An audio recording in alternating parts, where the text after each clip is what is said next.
को विकास करना होगा। कैसे? दुनिया में जितनी भी छोटी छोटी चीजें उनको छोड़ दो, दो चीजों को तुम ताकतवर बनाने की कोशिश करो पर डे। एक तुम्हारा मन, एक तुम्हारी शरीर। व्यक्तित्व इन दोनों चीजों पर निर्भर करता है। जैसे मान लो तुम्हारी हाइट है 6 फीट और 200 केजी वेट है, और तुम सिनेमा पिक्चर देखने गए और लाइन लगी है, तुम लाइन में नहीं लगोगे,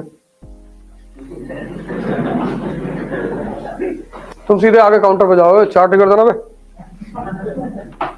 और लाइन में लगे हैं 5-4, 5-3, 5-6, कोई 40 किलो का, कोई 50 किलो का। हाँ, उस 5-4 में हो सकता है कोई खतरनाक आदमी भी लगाओ, 315 लगाए। उससे बचना बहुत जरूरी है।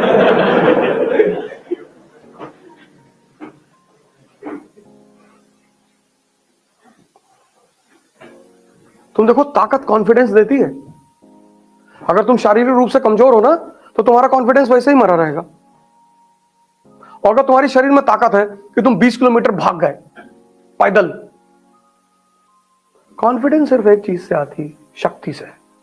बाकी कॉन्फिडेंस तुम ला ही नहीं सकते। और मन को स्ट्रांग करने का तरीका है ध्यान।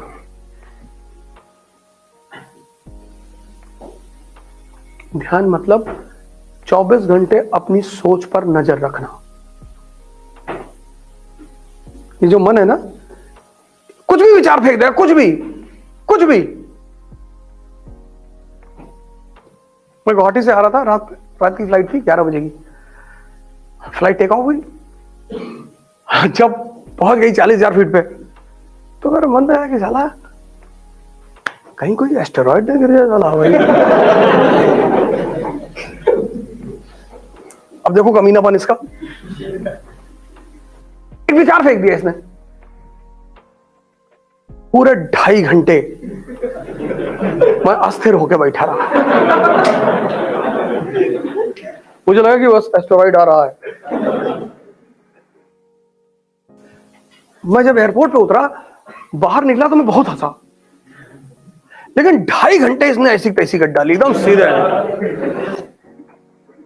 जबकि हवाई जहाज टर्बुलेंस में फंसता है बहुत सारा, इतना ट्रैवल करते कभी कभी तो ऐसा फंस गया कि लगा गए।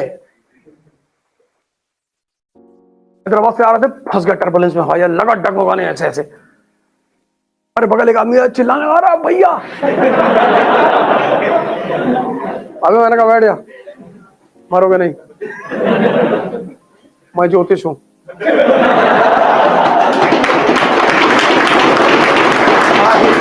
अरे भैया हवाई जहाज चिल्ला आप लोगों ने। अबे हमने कहा अंदर मारोगे। अभी मुझको बहुत कुकर्म करना है, अभी तो शुरुआत है। तो चूंकि मैं नहीं मरूंगा, इसलिए तुम नहीं मरोगे। तो तुम मेरे साथ बैठे हो, सुरक्षित हो। हमारे बगल एक साहब और बैठे हुए थे। जब टर्बुलेंस खत्म हुआ तो उन्होंने मुझसे कहा, यार बॉस डर तो लग रहा था। मैंने कहा हमें नहीं लग रहा था, हम सोचे अगर जहाज गिरा तो मैं इसके कंधे पर बैठ जाऊंगा। मैंने पूरी प्लान, क्योंकि ये इतना डरा हुआ था, ये बेहोश हो जाता, बस मैं इसके कंधे पर बैठ जाता, ये नीचे गिरता।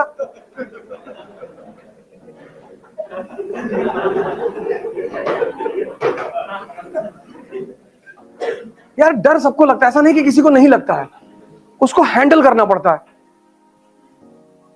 अपने व्यक्तित्व का विकास करो, ध्यान करो, योग करो, भस्त्रिका 3 प्राणायाम डेली करो। तुम कोई नशा नहीं करोगे 2 महीने बाद। नशा क्यों करते हो तुम, हम बताएं, उसकी वजह क्या है? हम तो बहुत किए। एक बगड़ा हुआ आदमी ही एक अच्छा उपदेशक हो सकता है, याद रखना। ये सच है, एकदम सच बात है। जिसने किया ही नहीं, जितना अच्छा शराब पे मैं बोल सकता हूं ना, उतना कोई नहीं बोल सकता। लेकिन मैं तुमसे कहता हूं कि मैंने अपने अनुभव से सीखा कि शराब बहुत छोटा नशा है। बड़े बड़े नशा पैदा करो, 2030 तक पूरी दुनिया पे कब्जा कर लेंगे। तुम्हारी पता है, और सबसे बोलो और हंसने दो लोगों को, कोई दिक्कत नहीं। लोग मुर्दों पे नहीं हंसते, याद रखना। अगर लोग तुम पर हंस रहे हैं इसका मतलब तुम जिंदा हो।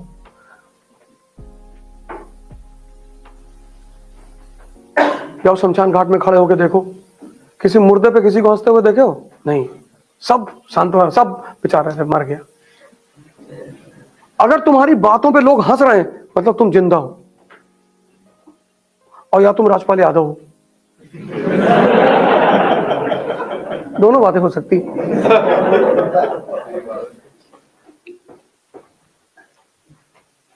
नशा मत करो, मत करो, क्योंकि अब ये देश तुम्हारे ऊपर है। तो नशा क्यों करते हो तुम? अब मेन मुद्दा हुआ कि तुम नशा क्यों कर, ये यूथ नशा क्यों करता है यार? महत्वाकांक्षा मतलब स्ट्रेस। हम सब मिडिल क्लास के लोग हैं।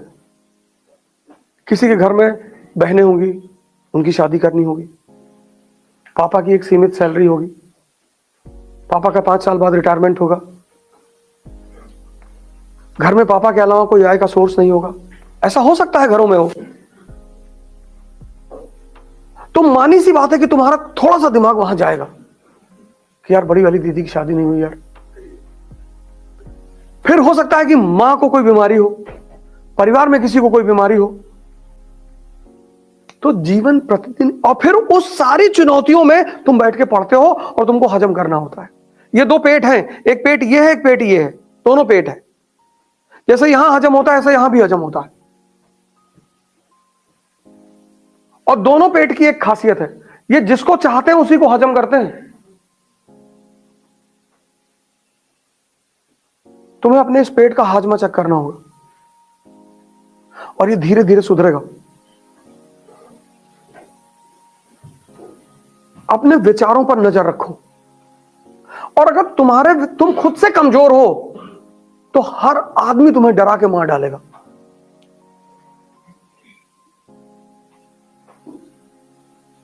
नशा क्यों नहीं करना है? अब एवरीडे स्ट्रेस, हर दिन स्ट्रेस, पढ़ना है, परिवार, नौकरी, पैसा, बच्चों की शादी, भाई फला, बहुत सारी चुनौतियां, एवरीडे स्ट्रेस। अब यार अगर तुम उस स्ट्रेस को रिलीज नहीं करोगे ना तो तुम महीने भर पागल हो गए। तो सबसे आसान तरीका है नशा।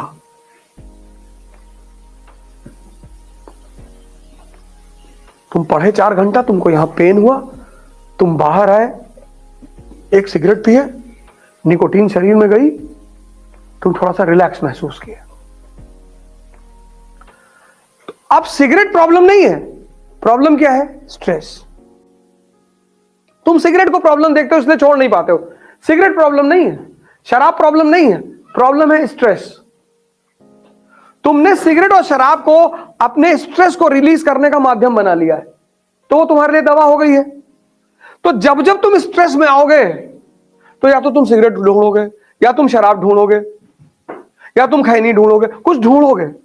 तो अगर उस स्ट्रेस को संवैधानिक रूप से बाहर निकाल दिया जाए, 3 प्राणायाम, भस्त्रिका, कपालभाति और अनुलोम विलोम,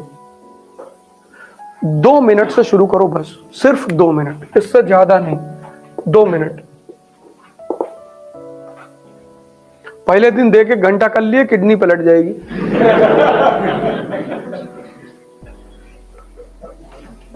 2 मिनट ईच, टोटल 6 मिनट हुआ।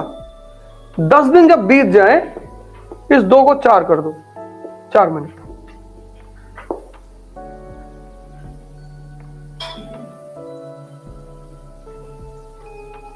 और मैक्सिमम इन तीनों को 1 घंटे तक पहुंचा दो, मतलब तीनों मिला के 1 घंटा, हाँ 20-20 मिनट बस।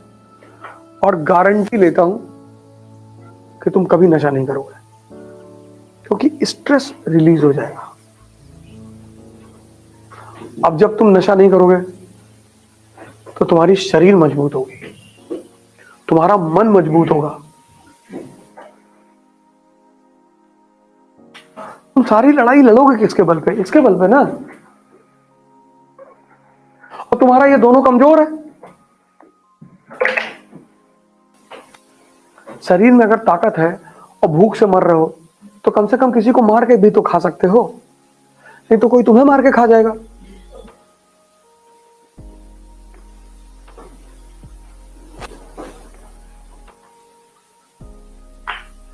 इस देश में शिक्षा ने सिर्फ एक काम किया पिछले 30 साल में, आप पढ़ो और नौकर बनो। शिक्षा का काम है पढ़ाओ, दिमाग को जिंदा करो और व्यक्तित्व का विकास करो, और हम डिसाइड करेंगे कि हमें आगे क्या करना है। हमें आईएएस बनना है, नेता बनना है, बिजनेसमैन बनना, कोई जरूरी नहीं कि तुम आईएएस की तैयारी करो।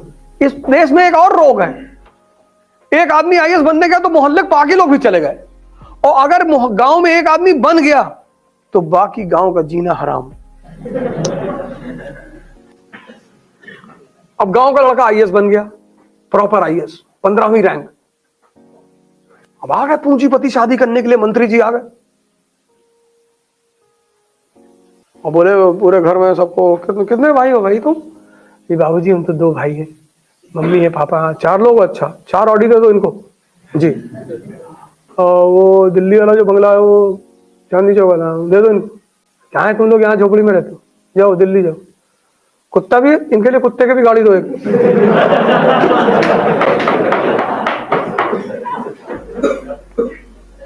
और बाबूजी क्या हाल है? अरे साहब हम तो बढ़िया हैं, इनको दे दो 15-20 करोड़ रुपया, कम है 25 दे दो। बाबूजी 4 दिन से कानपुर में एडमिट है। 25 करोड़। अब समाज ने देखा, अब सब लौट लौट के अपने घर गए।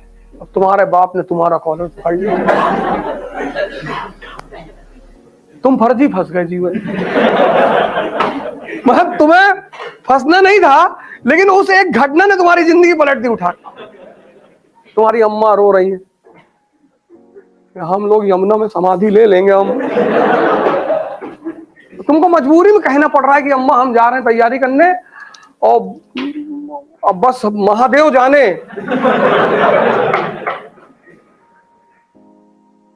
यार कोई जरूरी नहीं कि तुम आईएएस की तैयारी करो, कोई जरूरी नहीं है, बिल्कुल जरूरी नहीं है, एकदम नहीं है। तुम्हारी इच्छा है तो करो, वरना तुम अपना अपना गोल सुनिश्चित करो। तुमको बिजनेसमैन बनना है, एकदम बनो यार, पैसा कमाओ, 4-5 हजार करोड़ रुपया, 10 हजार करोड़, खूब पैसा कमाओ। जो मुंह खोले एक गड्डी निकाल के उसके मुंह में डाल दो। एक कॉन्सेप्ट है माजा कॉन्सेप्ट। माजा जानते हो? माजा कोल्ड ड्रिंक आती, हाँ, तो हमें अपने बच्चों को ले शाम को ले जाना पड़ता है, तो वाले बड़ी मेरी तारीफ करते हैं, पापा you are the best father in the world, ये वो फलाना। कभी कभी सोचते हैं कि पड़ोसी तो ये पड़ोसी को पापा कह दे।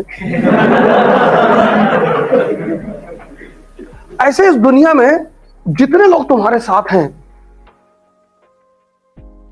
सुन लेना, बहुत बड़ी बात है ये, इस दुनिया में जितने लोग तुम्हारे साथ हैं, अगर वो तुमसे किसी भी तरह का फायदा ले सकते हैं तो तुम्हारे साथ रहेंगे। किसी को सुने हो किसी रिक्शे वाले को अपना रिश्तेदार बताते हुए? किसी को देखे हो किसी रिक्शे वाले को गुड मॉर्निंग करते हुए? नहीं।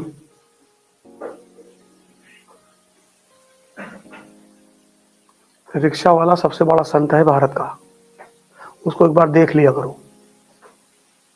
उसको कोई रिश्तेदार नहीं कहता, उसको कोई नमस्ते नहीं करता।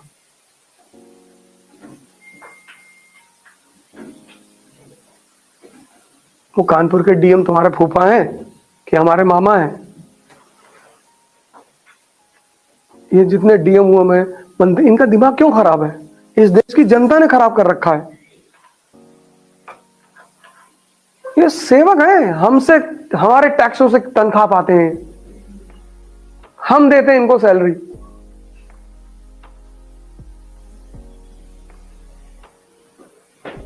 लेकिन इस देश की जनता विधायक जी को देखी लेट गई। विधायक जी पान खा रहे, कह रही भैया यहीं थूक दो, हाथ में कहां जाओगे भैया, यही भैया हमारे हाथ में थूक दो भैया, बाहर कहां जाओगे थूकने के लिए।